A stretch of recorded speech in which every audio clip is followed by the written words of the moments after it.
for our research, when you ask them, right, like what Sherry has said, they really don't know what it is. Actually, when you say social protection, they don't really know what it is. But the thing that I noticed the most is that all of them think that it's a privilege to have that. I think they're comparing based on what we have in the Philippines. I see. So for them, it's a privilege. And for me, I felt a bit sad because it's a right. It's not should not be a privilege. Yes. So when you're asking them, what do you want added to it? What do you want added to it? They would be shy. Like, I don't... Like, they feel like they don't deserve it.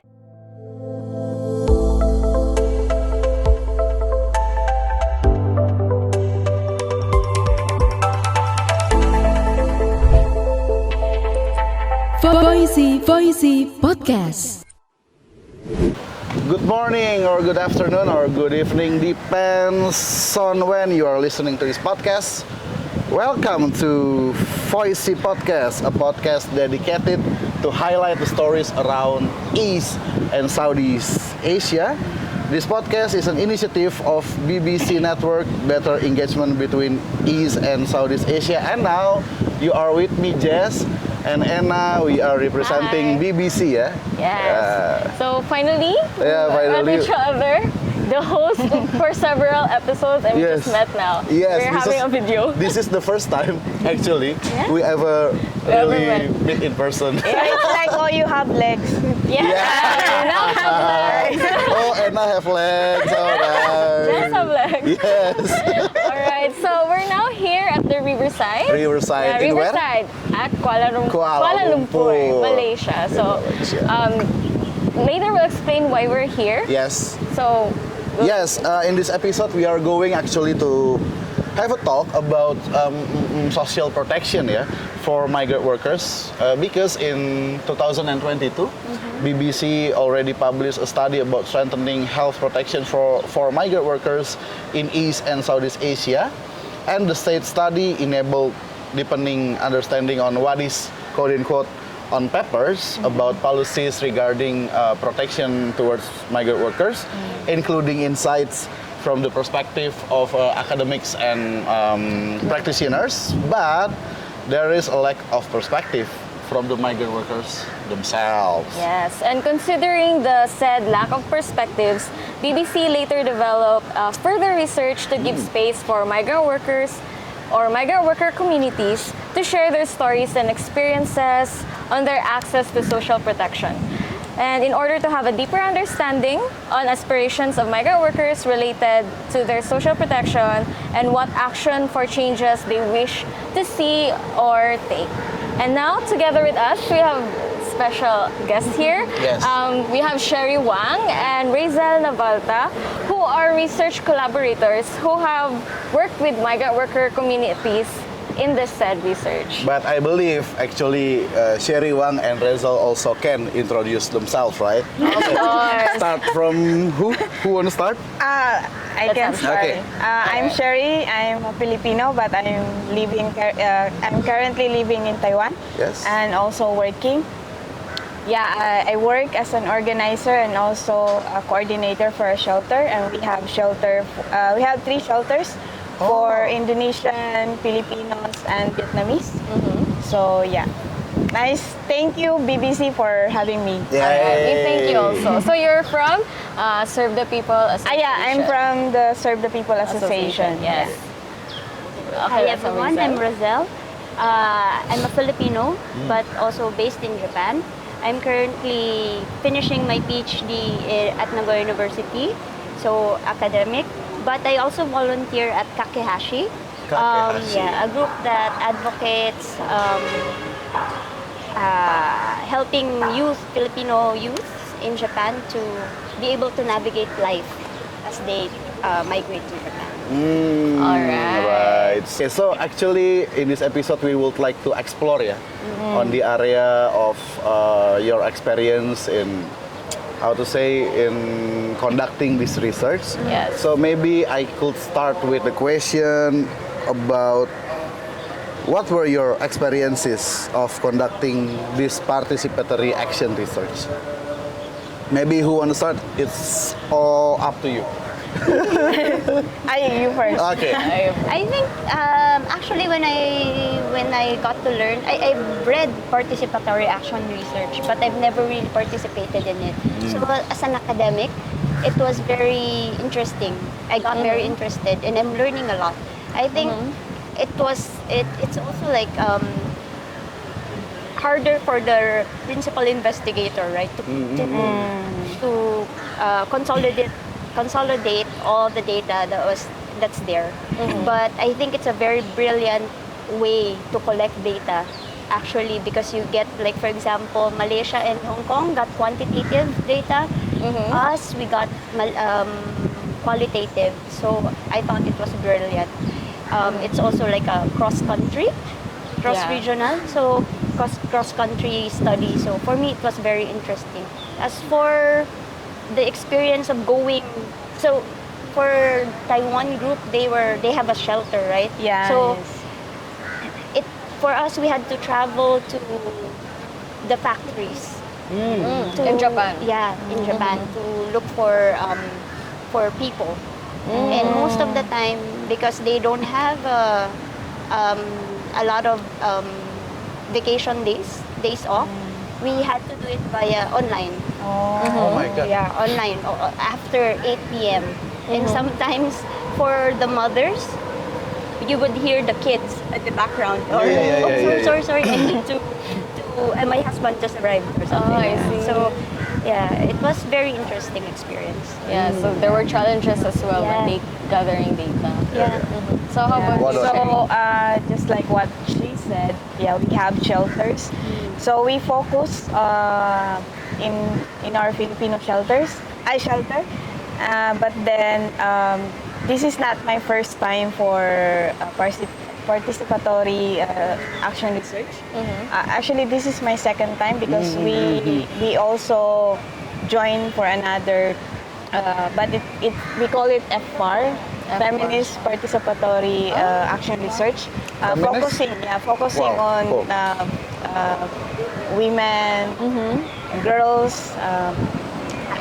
Just focus on feminist things. Okay. And then, so this FAR, it's like our process.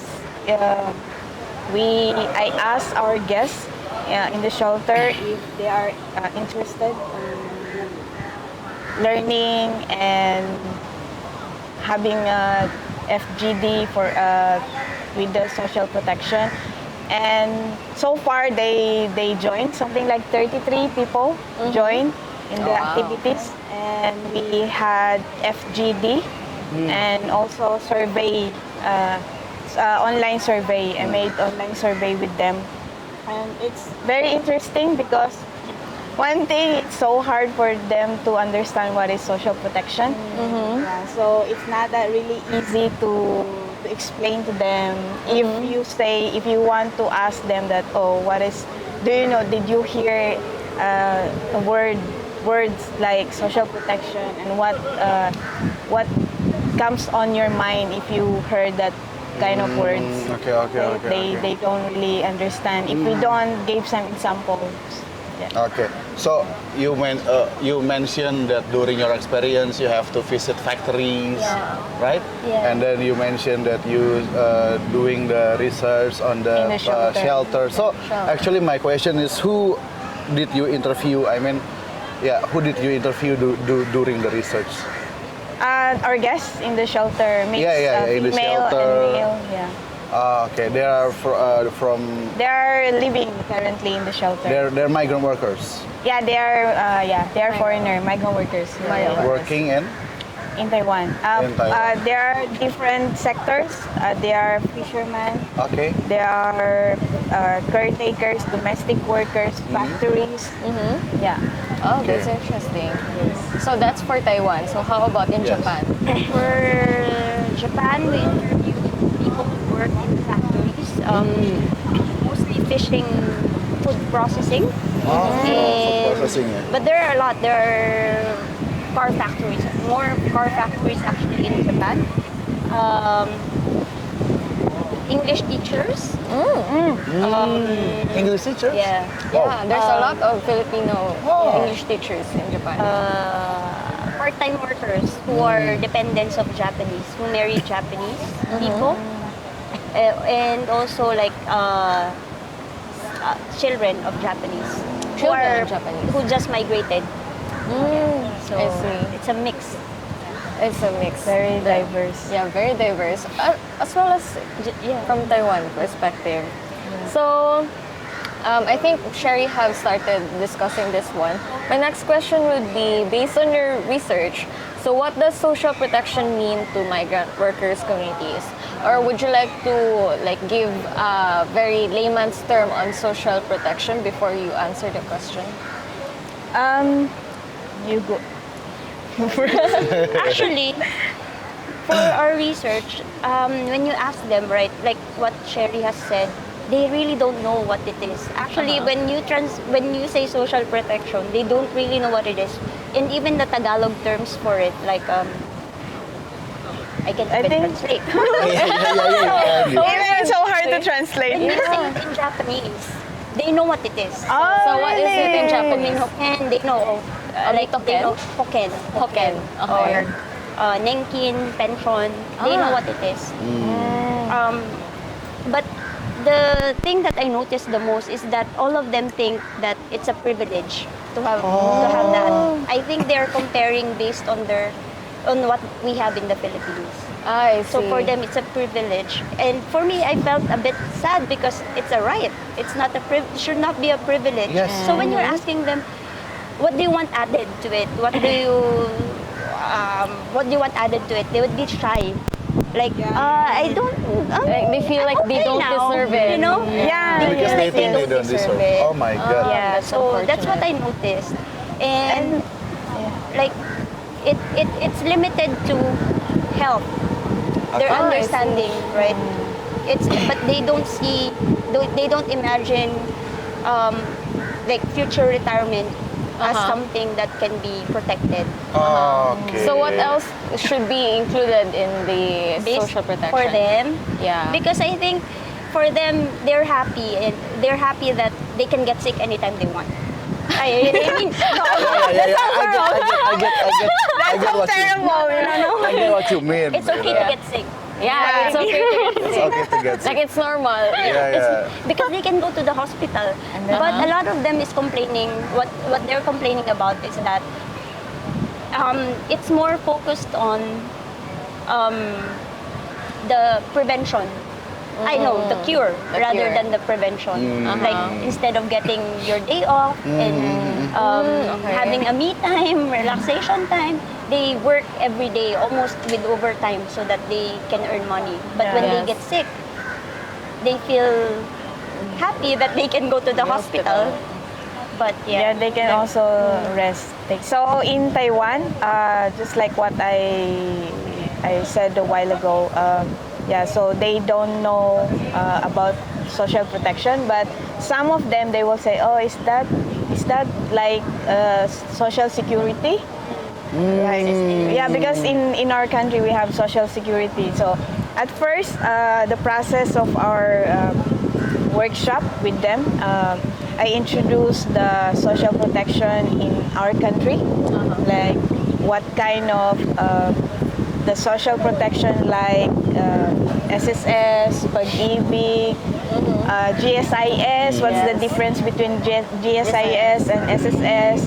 PhilHealth, and a lot of things, and also NLRC, because that's part of the employment. And then Lennon also gives the insight for the social protection in Taiwan. So most of them, when they think about the social protection after our explanation, so they clearly understand that Okay. it's their own rights, but the kind of rights that they have to pay first before they can have it. It's not like given to them freely. Yeah. So Okay. so Yeah, just like her point, they see it as a privilege. yes. Okay. So Not if right. they didn't pay, then of course they don't have. Okay. Right. So, but in Taiwan side, it's mandatory if the company or the employer, if they have 5 workers. So the domestic worker and the caretakers, they don't have the labor insurance, Okay. but they have the health insurance. But then that's 2 different things. Yes, yes. Yeah, 2 different It's things. different. So yeah. So for the domestic workers, if they get pregnant, so they don't have any maternity benefits because they are not part of the labor insurance. Yeah, that's the sad thing in Taiwan. And then for the payment in the labor insurance, the 60% the employer will pay for it, 40% for the worker, and 10% the state will pay for it. And it's like something like the workers themselves thinks that Taiwan's still the best because at least Taiwan they pay for 10% for the labor insurance. But in the Philippines you have to pay all 100% if you are an OFW. So they always think that I love to stay here. I really love Taiwan, and they can really see the difference between the Philippines and also the Taiwan health system. Because in Taiwan, the health system is very good. Like a lot of workers, especially those cancer patients, they said that I don't want to go home, even I miss my family, and I really want to stay here because at least in Taiwan they can have free access on healthcare. Yeah. Especially their disease is very hard to cure. So yeah, that's the sad thing. Can I Yeah, add? yeah. I also observed the same thing for Filipinos in Japan. Actually, I had one case where she's very sad in Japan.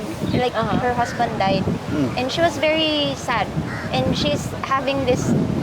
I think she's. Hallucination. I don't know how to say it. Like a psychological instability. Yeah, she's already having mental instability, like wondering, like feeling like someone's out to get her, and she wants to go back to the Philippines because of the community. Yeah. But she's worried that she's being medicated for depression, and it will not transfer to the Philippines. Like, so she's asking, how can I get the pension I have here to the Philippines, or like the medical services? How about my medicine? So sadly she decided to stay in Japan, even if she's very. Yeah, I also like those who are cancer or patient in our shelter. Actually, they really love to go home because in the Philippines they are together with their family. But then themselves, if they decided to go home, it seems like their life will be just like 50-50. How to sustain? Yes, something like that. It's so hard. Always a gamble. Okay.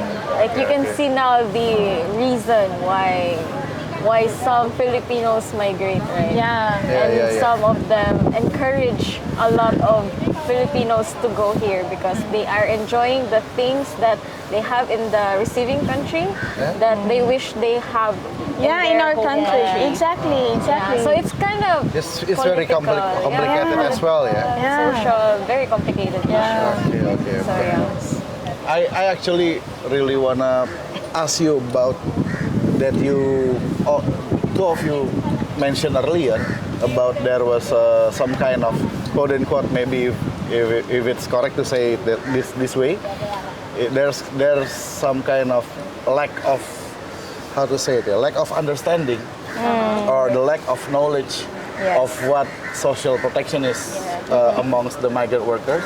How does this lack of understanding actually affect their life?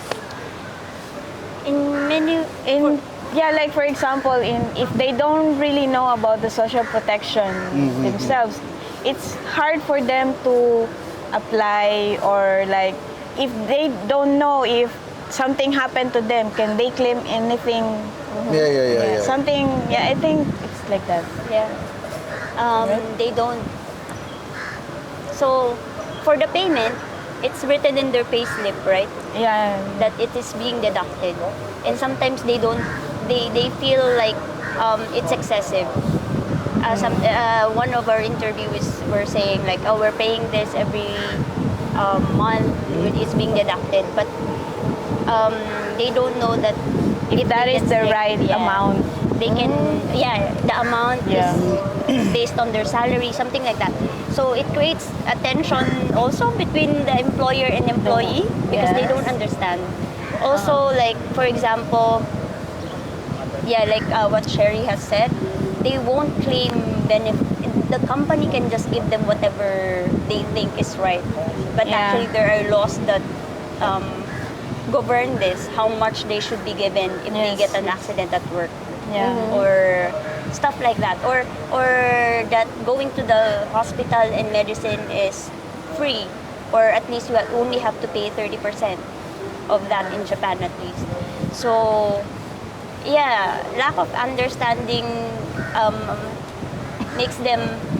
discourages them from claiming benefits. Yes, yes. If they don't know anything Yeah. about it. Yeah. So at least we really need to have some like workshop To maybe online education. education To to let educate them them. understand Yeah, what is yeah. social protection.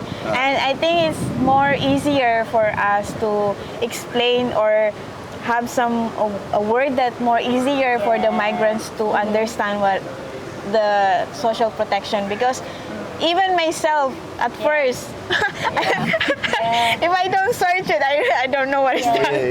We all asked Huda, right? Yeah. Alright. Also, I think like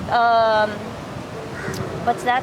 Language barrier. Yes, language Both barrier. Taiwan and Japan, right? Because we are using Mandarin, Chinese Mandarin, so Yeah. it's really hard. Paper and also the The communication as Yeah, The well. communication and the yes. language barrier is always be the Yes. problem actually. Yeah. exactly, So because if they want to claim something in the health insurance or labor insurance, it's really hard to communicate, and you have to write in Chinese, Yeah. right? So it's hard. Yeah. I think it's also in Japan. Yeah. Okay. In Chinese, right? Like and it discourages them to ask even like health workers, like because they don't know how to say it in Japanese. It's very Yeah. complicated. Even if, like for example, the technical interns in Japan are required to have language training for 1 month. TITP. Yeah. But they cannot actually communicate these things. Yep. Yeah, But they are very well versed in the machineries in the factories or something like Yeah, that. But exactly. not that Because type. there are some terms that it's not covered with the language, language training, right? yeah. Oh, okay. So maybe the next question will be among these migrant workers, actually, how do direct consequences, the direct consequences of migration enforcement activities, such as detention, deportation, and then also the family separation, affect their health? It's very stressful for Yeah, them. yeah, I think It so. causes them Yes. anxiety. Like, but there was one who, she was so pretty in her passport, and now she's like, when she was in the detention center, she was like so thin. And we asked her, are you being given your medicine? Like, apparently she was detained in the prison first. No, a detention center, that's the police detention center, and she was not given any medicine. And then in the immigration, she was being given her medicine, but she was so thin. Yeah, I think the food. So, yeah, it's stressful for them Yeah. for detention, deportation. There's a lot of cases in Japan where the child was born there, but their parents, because the visa of the child is dependent on the parent. Yes. So if they bring their child, or if the child was born there and the parent is undocumented, they become undocumented. So they are not eligible for certain Benefits. benefits like education, like that. So they end up doing other things to earn money.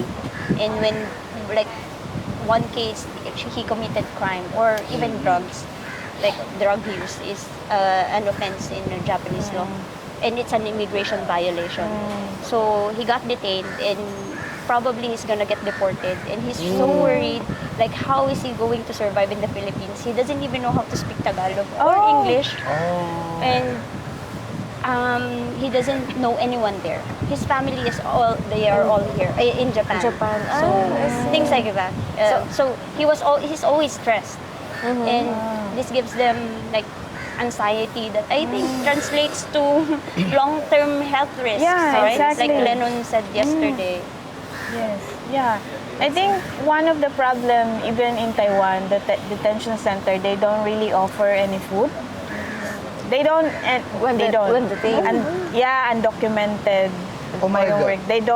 They don't offer any food, so that's why some So NGOs we lobby in the immigration because they have to provide some foods for those who are they cannot earn any money inside. Yeah. How can they able to So I survive? mean, it's so cruel. Yeah, so some workers, some undocumented workers, they have at least they have some friends. They can go there and give them some money to buy some foods there inside. That's very good. There's no friend. What if there's no friend? Yeah. That's the problem. I think they can only maybe share with others. Oh my And God, The problem is that's if very you're inhuman, you know. Exactly. So if you are in the detention center, the problem is how to communicate with your family in outside in the Philippines or in other countries. So it's also like a lot of issues, mental issues. So what? So I don't know. I just want to say this whole system, make people in bad health condition, while at the same time they also not providing the health Yeah, exactly. services, free Yes. health services, Yes, for yes, oh my yes, God. yes. And also one more thing,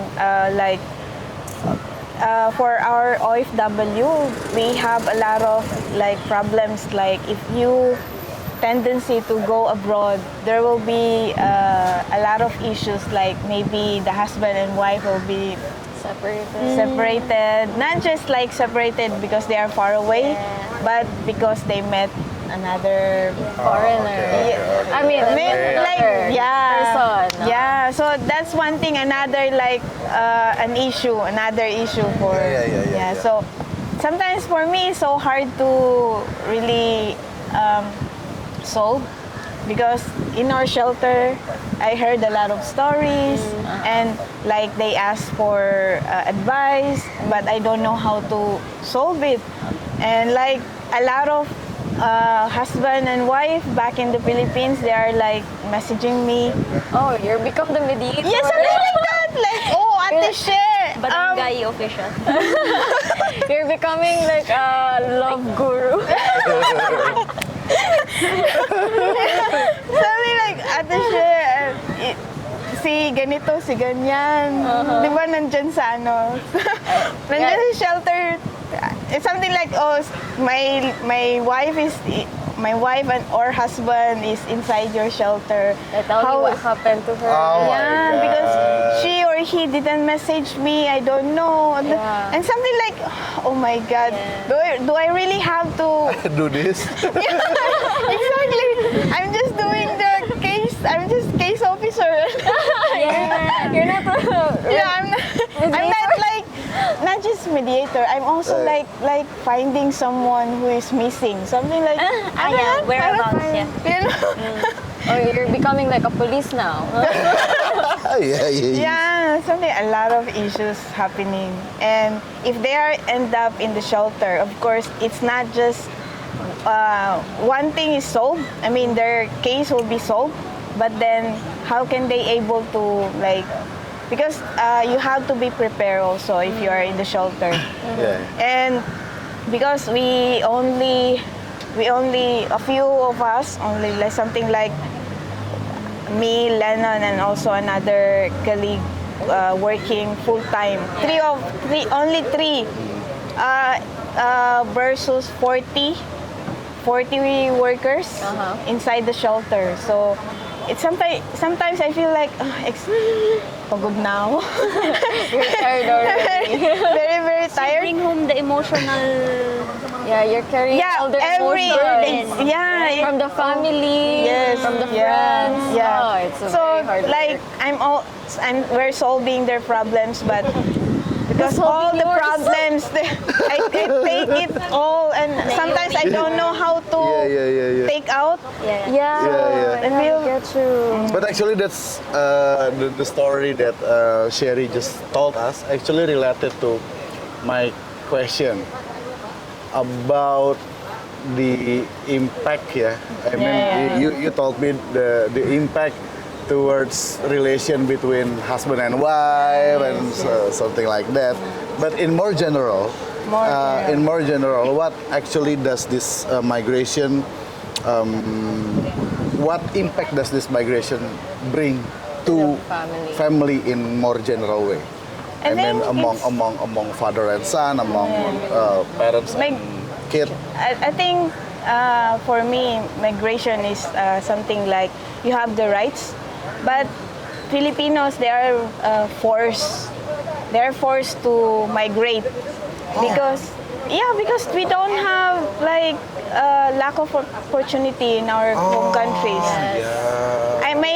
My imagination of migration is like I want to migrate together with my family. Yes. But the kind of migration, the currently migration we have now is like you can only carry yourself to work in that country. You cannot carry your husband, your wife, your children. So yeah, something like it's not good. Actually, like adding to what Sherry said, like for example in Japan, us students can bring our family and we get the minimum wage Sana as all. scholarship. And the factory workers they get more. And we can bring our whole family. Like if I have 3 children, I can bring them. Really? But they cannot. So I don't understand the rationality. Yes, exactly. Like, Yeah. Because I only get like $1,400, $1,300. They get more, so they can support them more. And education is free. They did it, you know. Yeah, So exactly. I don't understand. Yeah. So I think if the migration we have now is the same what she said, I think that's families okay. will be intact. Yeah, exactly. There will be no broken family. Yeah. But is there a lot of broken family caused by this migration? Yes, 100%. That's why some scholars would say I don't know it's not because I have broken. Because I work in the shelter for so many years, so I know there's a lot of broken family happening around inside the shelter. You know, Jess, in the Philippines, there's 100% or like 90% chance that a person that you meet has an OFW family member. Yeah. So you can hear a lot of OFW?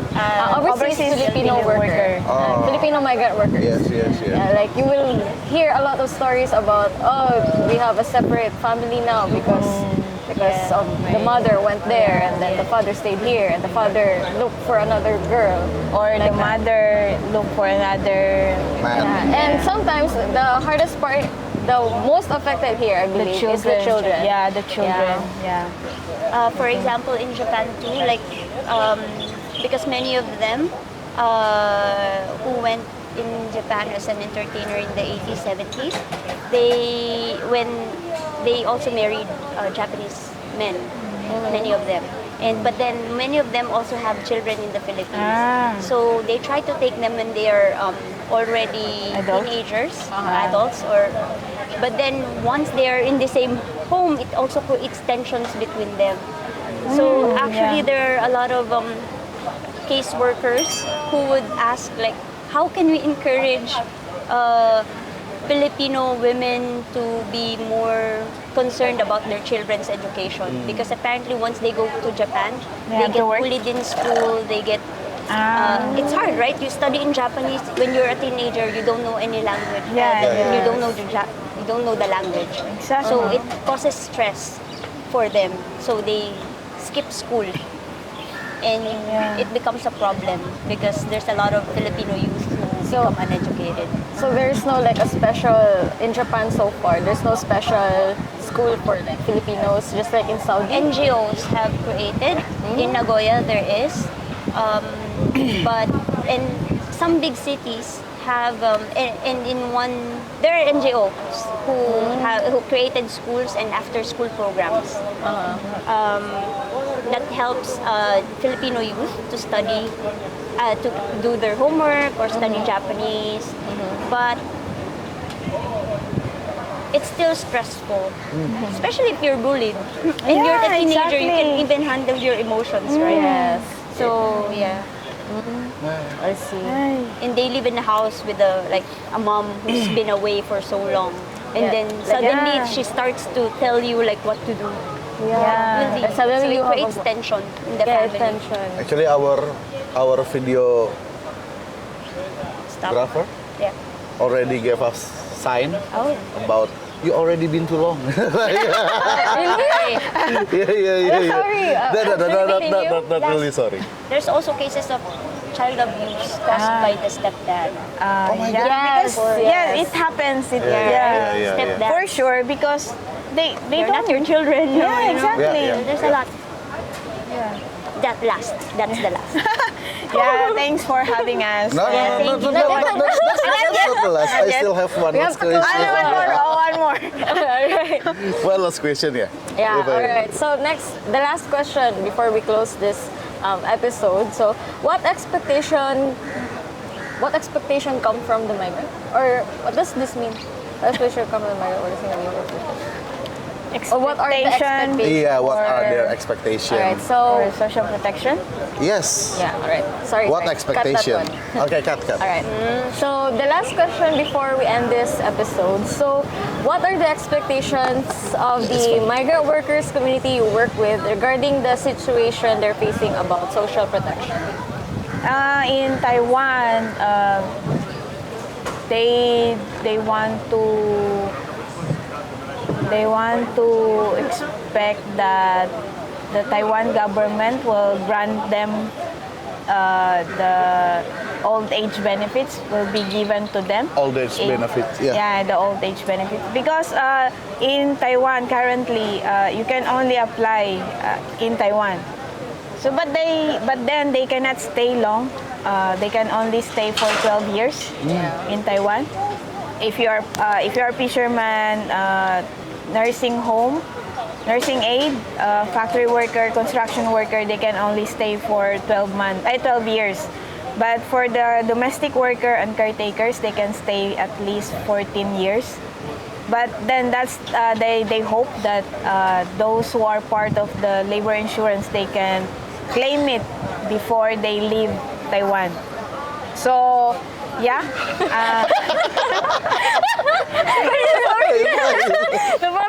The mother. Okay, sorry, continue.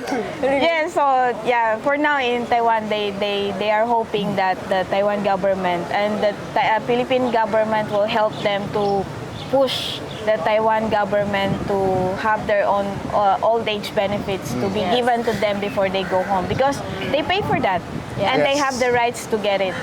That's true. How about I the think, so a while ago we were talking about the transferability, right? The memorandum of agreement between the Philippine government and Japan. But actually, that,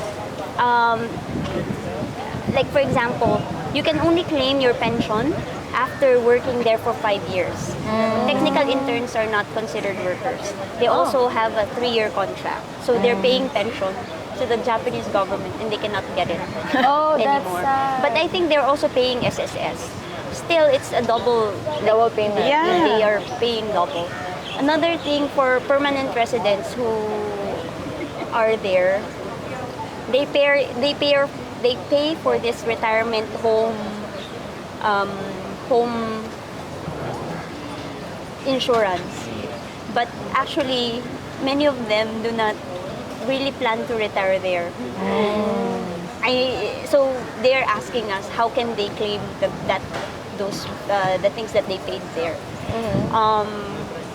I think Another thing is the process. So it's still like I said, it's like too bureaucratic. There's too many actors. They don't know where to go. So actually, one of our interviewees was asking us if we can make like a case, a procedural handbook of how to claim, the process of claiming, what the coverage is, what the benefits are. So they want to know those.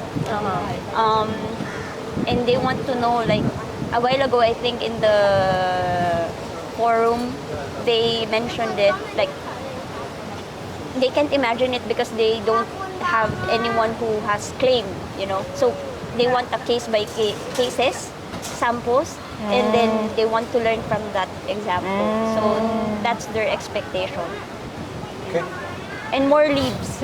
More leaves. More leaves.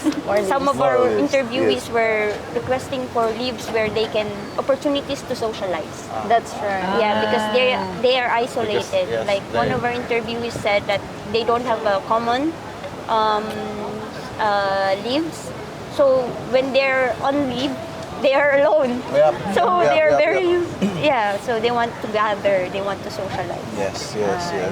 Very They have, understandable. they have that right. Yeah, I think that's it. Yeah, and I guess actually this is for me. This is very, very fruitful and also very Lightning. yeah, lightning and very cheerful conversation. Yeah, exactly. Cheerful despite the topic. Despite the topic, Yeah. I mean the whole place and Yeah. then the way we do this. Yeah, we're it's surrounded by people as well. Yeah, And actually, also- I have a lot of stories about the social protection in terms with our patient and occupational patient. But then we don't have much time, so yeah. We can work on that Yeah, soon. yes. yes, of course. So do you have any, can I ask them for last messages? Yes, All right. please. All right, so like, do you have any last words to say before we wrap up this episode? Last words? I think researches like this in Participatory Action Research, it encourages dialogue.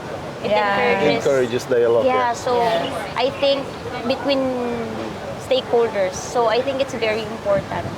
Like, I think that's very important, and I hope to see more of this. Yes, Yeah. I agree. And all our data is come from the migrants, so it's something like nothing about us without us. Yes, Yeah. exactly. So yeah, that's Really. nothing about us without us. Yeah. Yeah, So yes. don't make the law without the migrants Yes. themselves. Exactly. Right? Yeah, that's true. Yeah.